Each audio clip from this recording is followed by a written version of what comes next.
Assalamualaikum warahmatullahi wabarakatuh. Salam sejahtera untuk kita semua. Yang terhormat, Ibu Dr. Dia Probowulan SEMM dan teman-teman yang berbahagia. Di sini, kami dari kelompok 5 akan menjelaskan mengenai manajemen risiko reputasi. Saya sebagai moderator yang akan memandu jalannya presentasi hari ini. Sebelumnya, saya akan memperkenalkan anggota dari kelompok 5. Ada Isnani Askia Malika dengan NIM 23 1041 1123 dan saya Reza Desriawanda dengan NIM 23 1041 1124 dan Aurora Najla Bahtiar dengan NIM 23 1041 1125. Pembahasan dari manajemen risiko reputasi ada pengertian manajemen reputasi, indikator manajemen reputasi, tujuan manajemen reputasi, akibat risiko terjadinya reputasi, faktor yang dipengaruhi risiko reputasi, cara pengendalian risiko reputasi, dan yang terakhir ada studi kasus manajemen reputasi.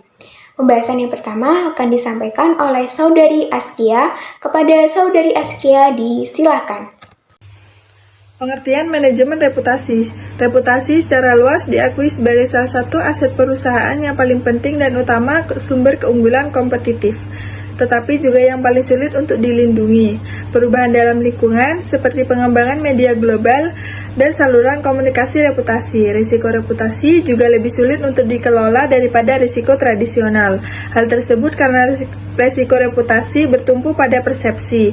Berdasarkan penjelasan pasal 3 ayat 1 huruf E PUJK MR BPRS, risiko reputasi adalah risiko akibat menurunnya tingkat kepercayaan pemangku kepentingan yang bersumber dari persepsi negatif terhadap BPRS. Risiko reputasi dapat bersumber dari berbagai aktivitas bisnis BPRS, antara lain kejadian yang telah merugikan reputasi BPRS, misalnya pemberitaan negatif di media massa dan pelanggaran etika bisnis. Indikator manajemen reputasi. Indikator manajemen reputasi dibagi berdasarkan beberapa kategori, antara lain yaitu yang pertama ada kinerja keuangan. Reputasi yang baik akan menarik lebih banyak pelanggan, meningkatkan loyalitas, dan mendorong volume penjualan, serta memperluas pangsa pasar sehingga keuangan yang diperoleh akan terus meningkat.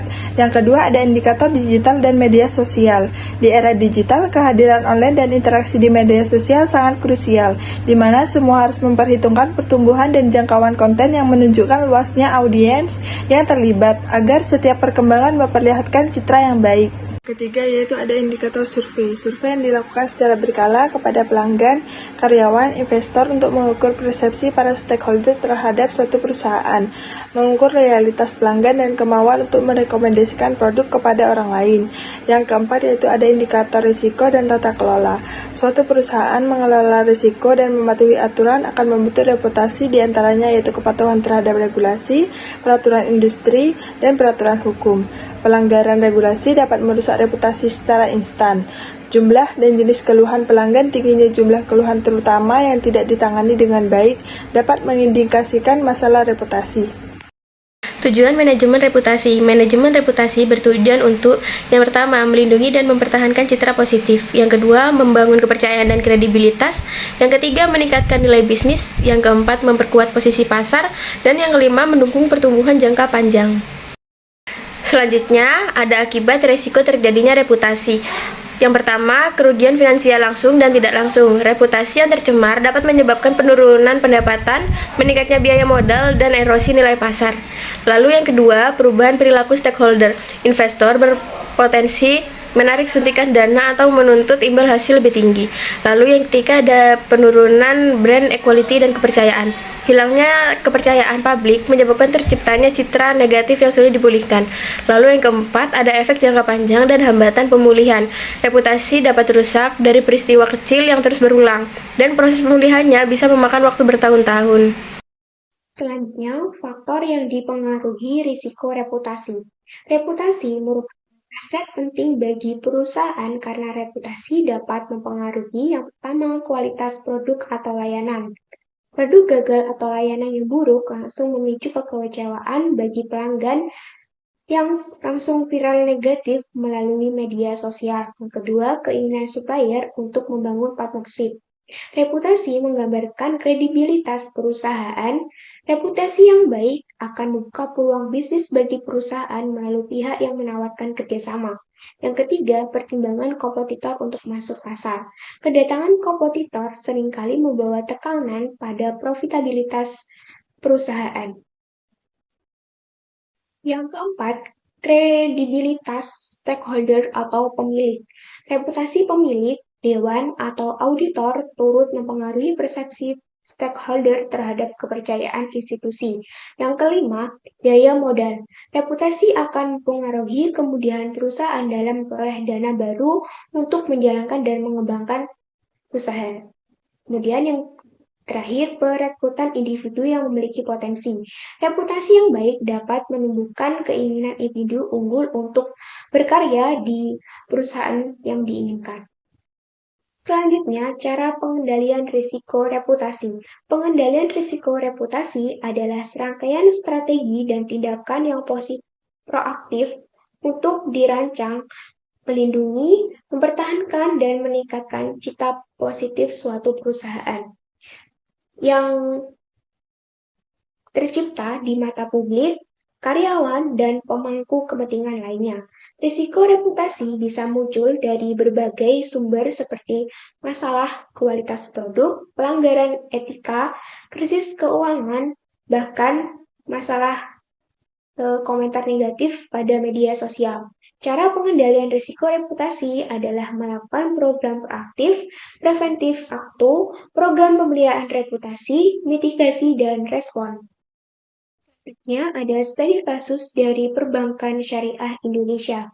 Tingginya jumlah penduduk Muslim di Indonesia.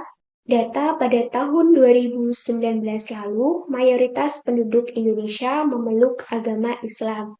Ada lebih dari 207 juta atau 87,2% penduduk Muslim. Sejalan dengan data tersebut, maka semakin tinggi pula keinginan penduduk mendapatkan pelayanan perbankan yang sesuai dengan ajaran Islam. Kesadaran umat Muslim terhadap pengelolaan keuangan secara syariah membuat perbankan syariah di Indonesia memiliki celah pasar yang semakin besar. Umat Muslim semakin membutuhkan perbankan agar dapat bergerak di bidang ekonomi yang tidak melanggar syariat Islam, terutama dalam jasa perdagangan yang dapat bergerak di bidang ekonomi. Kemampuan manajemen perbankan syariah dalam menghadapi perubahan yang pesat yang terjadi saat ini, terutama pada arus globalisasi dan adanya inovasi teknologi keuangan yang terus berubah, membuat semakin tingginya juga potensi resiko yang dihadapi perbankan syariah. Bank wajib meningkatkan manajemen risiko sebagai usaha untuk memitigasi risiko. Masa depan perbankan sangat ditentukan oleh kemampuan manajemen perbankan syariah dalam menghadapi berbagai perubahan yang pesat yang terjadi saat ini. Perkembangan industri perbankan syariah yang demikian masif dan pesat di berbagai negara telah mengantarkan kesadaran yang lebih tinggi akan pentingnya mengelola risiko yang akan muncul. Dalam pengelolaan risiko reputasi, bank ada hal yang perlu diperhatikan. Yang pertama, optimalkan unit pengaduan nasabah. Yang kedua, optimalisasi peran public relation. Yang ketiga, menjunjung tinggi kaidah syariah. Yang keempat, diperlukan penerapan prinsip. Yang kelima, keuangan SDM bank syariah sebagai penggerak mesin bank syariah juga harus sesuai dengan dan memiliki profesionalisme.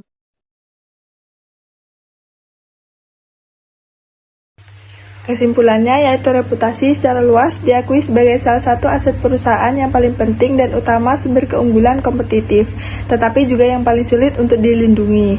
Perubahan dalam lingkungan seperti perkembangan media sosial dan saluran komunikasi reputasi. Resiko reputasi juga lebih sulit untuk dikelola daripada resiko tradisional yang bertujuan melindungi dan mempertahankan citra positif, membangun kepercayaan dan kredibilitas, meningkatkan nilai bisnis, memperkuat posisi pasar, dan mendukung pertumbuhan jangka panjang. Penjelasan dari kami, mohon maaf apabila ada salah kata. Kami pamit undur diri. Wassalamualaikum warahmatullahi wabarakatuh.